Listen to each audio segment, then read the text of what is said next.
Hola, soy Leslie Rasek, soy profesora de fisioterapia y investigo síndrome de Ehlers-Danlos y he trabajado sobre todo en esta investigación. Entonces, ¿de qué vamos a hablar hoy? Bueno, pues hoy vamos a hablar de cómo puede ayudar la fisioterapia. Y al final de la sesión espero que podáis explicar algunos de los problemas comunes, musculares, articulares y neurales que tienen las personas con el Ehlers-Danlos, que seáis capaces de tener estrategias de gestión del dolor y cómo gestionar los problemas una vez que los entendáis mejor. Entender un poco qué es lo que falla o lo que no va bien es como cuando llevas el coche al taller, ¿no? Primero tienen que ver, bueno, qué es lo que no funciona, por qué no funciona, y puede ser varias cosas, y entonces tienes que arreglarlas todas antes de poder volver a conducir sin problemas. Pues lo mismo pasa con el cuerpo, ¿no? Puedes tener distintos dolores o molestias y tienes que hacer frente a todos esos problemas a través de la fisioterapia. Tener hipermovilidad por sí solo no necesariamente causa dolor. Hay muchas personas que son hipermóviles y que no tienen dolor. Aquí os doy un par de ejemplos de atletas. Michael Phelps, por ejemplo, es hipermóvil, pero ha conseguido muchísimas cosas gracias a su capacidad física. Tenemos gimnastas, bailarines, y ellos son hipermóviles, pero no necesariamente tienen dolor. Sin embargo, a veces tienen. Entonces, lo que nos encontramos muchas veces es que puede haber falta de estabilidad. Hay problemas como estos que podemos verlos en mis pacientes y vamos a ir viéndolos uno a uno para entender mejor qué es lo que podemos hacer mejor para evitar la vulnerabilidad. Por ejemplo, nos podemos encontrar con un esguince, una torcedura de tobillo en el que te puedes hacer ese daño y puede pasar simplemente porque hay ligamentos, no controlas bien el movimiento y esto puede generar una torcedura, el tobillo se torce más de lo que debe o también, por ejemplo, pues cuando no tienes una propiocepción adecuada, y esto a veces hace que te muevas de una manera, que no tengas una buena estabilidad, acabes torciéndote el tobillo. Entonces podemos conseguir que esos ligamentos sean menos elásticos, bien utilizando una férula o cuando estás haciendo, por ejemplo, deportes o cuando caminas sobre unas superficies que no son necesariamente estables y con una férula, un vendaje en el tobillo, refuerzas esa zona. También puedes utilizar, por ejemplo, trabajar en estos músculos para evitar que se tuerzan. Y aquí, por ejemplo, lo que puedes hacer es mejorar esa propiocepción y trabajar con estos ejercicios para mejorar tu equilibrio. Esto va a reducir tu probabilidad de tener un esguince. También puedes utilizar, por ejemplo, una manga de compresión o bien nuevamente un vendaje en el tobillo para evitar ese dolor, para poder tener ahí un refuerzo adicional al que ya ponen los ligamentos. También tenemos, por ejemplo, el dolor en la articulación femororotuliana, que tiene lugar alrededor de la zona de la rodilla, porque muchas veces ahí lo que tienes es un exceso de presión en una zona concreta, como la rótula. Entonces estos ligamentos laxos o hiperelásticos alrededor de la rótula se mueven a veces demasiado de un lado para otro. Entonces si por ejemplo, como en esta fotografía tienes las rodillas hiperextendidas, se queda la rótula un poco como flotando por encima del hueso y no acaba de colocarse en su posición con el fémur. Luego también, por ejemplo, estos músculos de la zona alta de la pierna que están excesivamente tensos, pues esto puede tampoco ayudar. Y luego tienes encima los pies planos o, por ejemplo, el hecho de que no haya suficiente fuerza en estos músculos y hacen que el pie vaya yéndose hacia adentro en vez de hacia afuera. ¿Qué podemos hacer con fisioterapia? Pues no podemos cambiar los ligamentos, sí, pero podemos entrenar los músculos para ir moviéndose hacia afuera y hacia adentro, dependiendo de qué necesitemos. Luego podemos utilizar nuevamente los vendajes en la zona rotuliana, también para así regular las luxaciones y las y la posibilidad de que haya una dislocación, utilizando también en algunos casos férulas si fuera necesario. Hay que aprender a no tener la rodilla hiperextendida para evitar que esa rótula quede flotando por encima del hueso. Podemos aprender a trabajar con mucho cuidado estos músculos tensos. Normalmente cuando estiramos los músculos tendemos a hacerlo en aquella parte donde ya están bastante estirados, donde están en un músculo tenso, generar problemas. Entonces hay que aprender el modo correcto de hacerlo para que estiremos el músculo, pero no aquellos ligamentos que pueden estar excesivamente laxos. Y si tienes los pies planos, pues las ayudas ortopédicas, ortésicas pueden ayudarte a alinearte. Y luego también hay que tener que cuidar la parte de la fuerza en la zona del pie, de la cadera, del tobillo. Otro de los problemas habituales que podemos encontraros es el síndrome de dolor trocanteritis, que normalmente es el tendón que se encuentra cerca de esta zona de la bursa, y entonces aquí se puede ver claramente, tenemos aquí la bursa, esta bolsita, y vemos el tendón está justo debajo, que se coloca por encima de esta zona, que es el trocánter del fémur, que puede verse dañado por esa presión que se hace sobre este hueso por esta postura del cuerpo. Entonces, ¿qué hacemos? Bueno, tenemos una serie de músculos que están en la cadera, que no son suficientemente fuertes para mantener la cadera estable, entonces se estiran en exceso, se sobrecargan y tienden al final a tirar de la cadera más de un lado que del otro, lo que hace al final que esa zona, la que está tirando más, se acaba colocando mucho más tensa sobre el hueso. Y luego cuando están de pie o cuando caminan, muchas veces acaban teniendo la pelvis descendida, bien porque hay una debilidad muscular o porque no tienen la propiocepción adecuada de lo que están haciendo. Y nuevamente, si tienen pies planos, puede pasar que las caderas tiren hacia adentro y esto acaba también estirando, tensando esos músculos alrededor. ¿Qué podemos hacer? Bueno, en primer lugar, trabajar con los músculos de la cadera, pero también en algunos casos permitir que los músculos y los tendones se relajen, se curen, porque si estamos haciendo un refuerzo sobre músculos que no se han recuperado, pues podemos hacer que la situación empeore. Hay que evitar aplicar mayor presión, mayor carga sobre los tejidos hasta que esto no curen. Podemos, por lo tanto, utilizar un bastón hasta que se haya recuperado y luego reforzar estos músculos de la cadera mejorando la propiocepción para que cuando caminamos no nos vamos de un lado para otro, y de esta manera, al no tambalearnos o movernos de esta manera, vamos a mejorar tanto la marcha como trabajar en el hecho de que la pelvis no se descienda cuando lo hacemos. Si nosotros tendemos a echar las caderas hacia adentro, pues entonces hay que ir trabajando con la ortosis para alinear la pierna con la cadera y mejorar este alineamiento. Otro problema que nos encontramos son los espasmos en la zona lumbar. Esto ocurre con frecuencia cuando los músculos tienden a tensarse porque notan que la columna vertebral se mueve demasiado, los músculos de alrededor no son suficientemente fuertes, entonces intentan hacer un refuerzo, ¿no? Es como cuando llevas una ortesis de espalda, pero en este caso son los músculos los que lo hacen, y esto es habitual si tienes trastorno de hipermovilidad. Entonces, a veces esto es demasiado, el espasmo se produce y es doloroso. No tener una buena propiocepción no te permite utilizar los músculos adecuados para estabilizar la columna. A veces utilizas los músculos correctos, eso sí, pero lo haces en exceso, sobrecargándolos.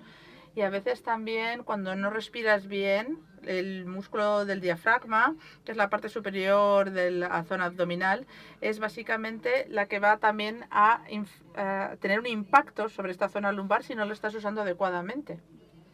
Y genera dolor, y también cuando tienes miedo a moverte tiendes a ponerte tenso y eso genera también dolor. ¿Qué podemos hacer en este caso? Bueno, podemos intentar entrenar estos músculos para que ayuden a la estabilización de la columna y de esta zona de las vértebras. Un buen fisioterapeuta tiene que identificar cuáles son los músculos que hay que activar para aprender bien la mecánica del cuerpo, para asegurarse que no sobrecargas unos músculos más que otros, Por lo tanto, entrenar la propiocepción, aprender a activar los músculos que van a permitir la estabilización de la columna para poder moverte, aprender a usar el diafragma correctamente para poder respirar, pero también para estabilizar la zona lumbar y, ¿por qué no?, llevar a cabo movimientos con cuidado, de forma correcta, para aprender a moverte de forma segura. De esa manera tu cuerpo recupera la confianza con sus posturas y ya no te pones tenso porque tienes miedo a que vas a poner una postura incorrecta. Y poco a poco se va recuperando esa confianza a la hora de moverse. La inestabilidad en el hombro también es común, como veis aquí. Tenemos, por ejemplo, un hombro normal en el que nuestro hueso superior del brazo está colocado en su cavidad, que más que una cavidad en realidad es como un platillo. Y luego a la derecha tenemos un hombro menos estable en el que tenemos unos músculos demasiado laxos, el húmero se ha salido del lugar donde debería estar colocado. Estos músculos laxos han permitido que el movimiento sea excesivo. Son débiles, no lo mantienen en su sitio, como veis en estas flechas rojas. Se muestra donde debería estar el hombro normal, donde se encuentran los músculos del manguito de los rotadores, que colocan ese hueso del brazo en la cavidad del hombro como debería, pero como tenemos aquí unos músculos débiles, pues no lo colocan fijo en su sitio. También puede haber una mala propiocepción que permite un movimiento excesivo si no eres consciente, si no sabes que tu brazo, en concreto tu hombro, se está deslizando, saliendo de sitio, pues lo vas a hacer. Si no tienes un control motriz correcto a la hora de mover los músculos que debes mover en el momento que los debes mover, pues puede generar una subluxación o que el hombro se salga de su sitio. ¿Qué podemos hacer en este caso? Bueno, de nuevo, no podemos cambiar los ligamentos, pero si estamos estirando en exceso el ligamento porque nuestro hombro empieza a colgar, porque no está colocándose, volvemos a ajustarlos hacia arriba, vuelven a colocarse adecuadamente, pues esto se recupera. O al menos hay un menor efecto de estiramiento de esos ligamentos. También hay que tener en cuenta que si utilizamos un vendaje de sujeción vamos a reducir esos problemas. Hay que reforzar los músculos correctos y usarlos de forma adecuada, activándolos para que ese hombro se quede donde tiene que estar. Mejorar la propiocepción, el ser consciente de cómo se mueve tu cuerpo, puede ayudar a que los músculos dejen el hombro en su sitio. Utilizar ropa de compresión, las vendajas de sujeción ayudan también a que seas más consciente de cómo se mueve tu cuerpo. También entrenar los músculos para que se muevan donde deben y cuándo deben, mejorar la postura, el equilibrio muscular, evitar que haya músculos muy tensos que al estar tan tensos acaban sacando el hombro de su sitio y mejorar la alineación de todas las piezas que componen el hombro. Con frecuencia lo que veo también es inestabilidad en manos y dedos. Yo, por ejemplo, tengo muchos pacientes que son músicos, entonces cuando tienes unos ligamentos muy laxos o permiten demasiado movimiento, a veces en las direcciones incorrectas. Aquí tenemos a alguien sujetando un clarinete y el pulgar se está doblando de una manera que no debería. No hay un músculo que realmente esté haciendo ahí el trabajo que debería porque lo que sabemos es que los pulgares no deberían nunca doblarse así. Entonces también a veces tenemos aplicar muchísima presión eso en las articulaciones para utilizarlas o al utilizarlas estamos incrementando esa presión. También utilizamos a veces mucha fuerza porque como tenemos esta laxitud de los ligamentos o no somos muy conscientes de cómo funciona todo, pues aquí tenemos a alguien sujetando el lápiz con demasiada fuerza. Como el agarre no es excesivo, pues están haciendo una sujeción firme, demasiado firme, apretando ese lápiz entre los dedos. Lo he visto muy a menudo, por ejemplo, en los músicos. Y también el uso en exceso, lo que puede generar en muchos casos es la activación de puntos gatillo. Aquí veis uno en los músculos del dedo que va a generar ese dolor ahí. Esto es importante porque a veces el dolor está en el dedo porque has hecho algo en el dedo, pero a veces tienes dolor en el dedo porque el dolor viene desde el músculo del brazo, que acaba notándose en el dedo. Entonces, de nuevo, los ligamentos no van a ser más cortos ni más fuertes, pero sí que podemos trabajar. Si evitamos estirar en exceso, estos tejidos acabarán ajustándose hacia arriba, colocándose en su posición normal. También se pueden utilizar en algunos casos algunos elementos que permiten, como las férulas, que se colocan bien y que no haya movimientos incorrectos. Entonces, lo ideal es trabajar sobre todo con estrategias de protección. Estamos hablando aquí de articulaciones pequeñas, no grandes, entonces cómo podemos trabajar con ellas, cómo podemos con estrategias específicas de protección y en algunos casos con herramientas de adaptación reducir esta presión que estamos ejerciendo. Y ahora os voy a mostrar un par de ejemplos, pero grandes lápices, grandes herramientas son menor estrés para los dedos cuando tenemos que hacer algo. Para aquellos que utilizan demasiada fuerza porque no tienen una propiocepción adecuada, pueden utilizar bien las férulas o pueden utilizar las distintas herramientas de adaptación y sobre todo mejorar esa propiocepción. Si reduces el exceso de uso de los músculos a través de las herramientas y la concienciación, la situación será mejor. Aquí, como podéis ver, en el caso de abrir frascos que genere mucho estrés, pues puedes utilizar, por ejemplo, un abrefrascos, una de esas herramientas que te permiten utilizar los músculos de todo el brazo en lugar de poner todo el estrés en los dedos. Si eres músico, bueno, pues ¿por qué no férulas de metal para los dedos que evitan que las articulaciones se acaben moviendo de forma rara, que vayan en dirección a la que no deberían o que tengan demasiado movimiento? Entonces aquí veis las férulas en los dedos, son muy útiles.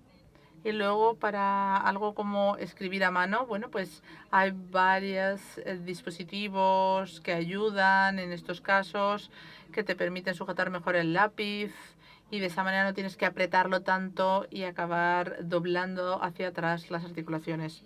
El siguiente ejemplo son los puntos gatillo en el cuello. Aquí tenemos, por ejemplo, el músculo esternocleidomastoideo. Aquí, por ejemplo, pueden presentar dolor de cabeza por sinusitis, también un sonido como de un zumbido constante en los oídos. Todo esto puede venir precisamente por los puntos gatillo que generan ese dolor, que genera a su vez esos espasmos musculares, porque básicamente lo que se intenta uno es mejorar la estabilidad de esta zona. Cuando tienes mala propiocepción, pues nuevamente la estabilidad de tu cabeza y de tu cuello no van a estar bien y al final los músculos se tensan.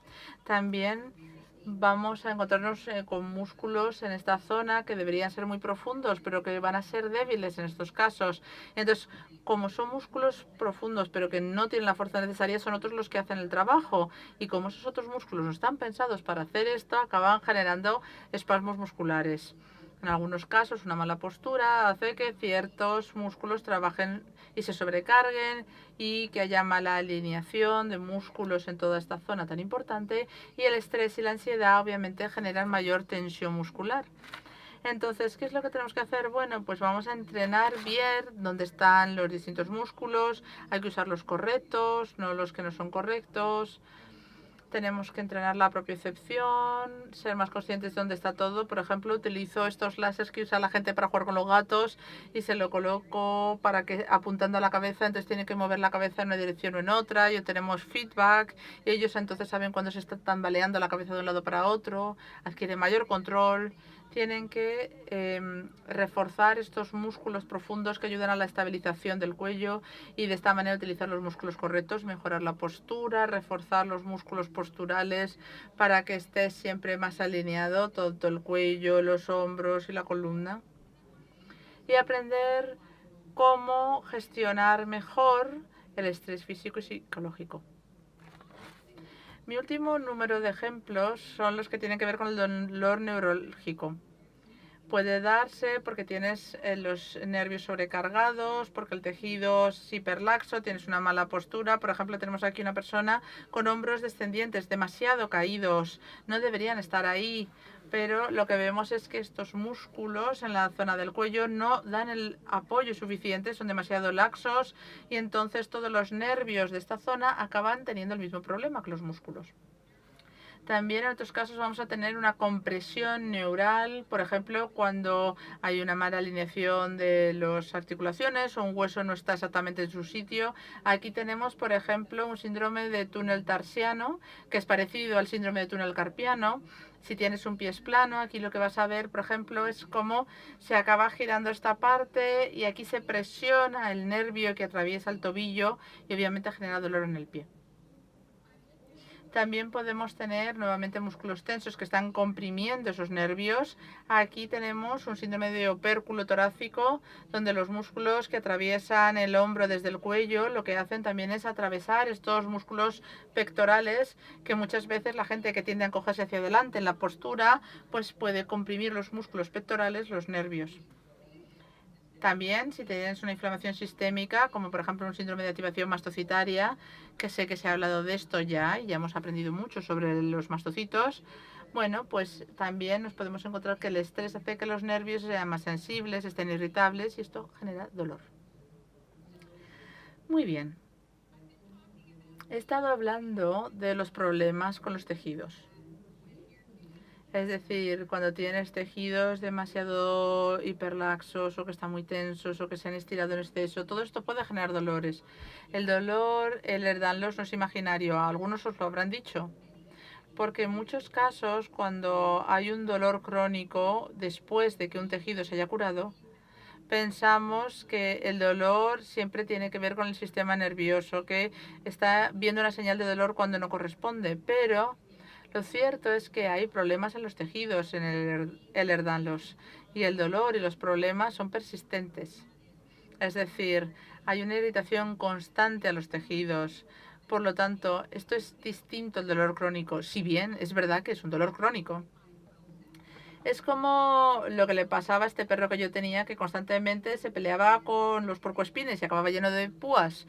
Y tú dices, no vamos a darle un analgésico por el dolor. No, no, hay que decirle que se quite estas púas. Así que las púas son los problemas, hay que quitar las púas antes, al menos unas cuantas, para que en realidad puedas hacer algo como para empezar, curar. Una vez que has sido capaz de solucionar los problemas, bueno, pues puedes pensar en otras opciones, como por ejemplo utilizar el hielo para la inflamación de las articulaciones, los espasmos musculares severos, el calor ayuda con el dolor muscular y los espasmos leves. También puedes utilizar, por ejemplo, la electroestimulación percutánea. Se puede utilizar incluso un masaje a través de un dispositivo electroestimulador de los que se compran ahora en farmacia.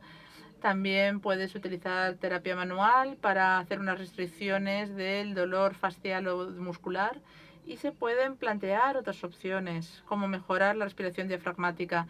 Es importante aprender a gestionar el dolor. Tienes dolor, tienes problemas, muy bien, pero vamos a regular el volumen de ese dolor.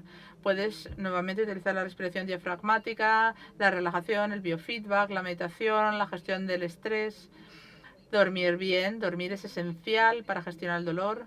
Aprender tus ritmos, cuáles son tus prioridades, tener una buena selección de las actividades y ese ejercicio y a veces combinar mente y cuerpo, como en el Pilates y en el Tai Chi. Es decir, podemos mejorar tus problemas de tejido con la fisioterapia. La clave es aprender propiocepción, a reforzar tus músculos, te vamos a enseñar estrategias para reforzar tus articulaciones. Tienes que saber cuándo puedes utilizar férulas o vendajes de refuerzo neuromuscular. También controlar tu movilidad, pero podemos enseñarte técnicas, terapia manual para reducir el dolor, modalidades para gestionar el dolor y también otras cosas como el biofeedback, que es una técnica que combina mente y cuerpo. Muchas gracias, espero que os haya resultado muy interesante. Obviamente son algunos de los problemas que presenta la gente con hipermovilidad. No lo son todos, pero son buenos ejemplos que nos explican cómo los nervios, los músculos, las articulaciones se pueden ver afectados por la hipermovilidad de distintas maneras. Muchísimas gracias.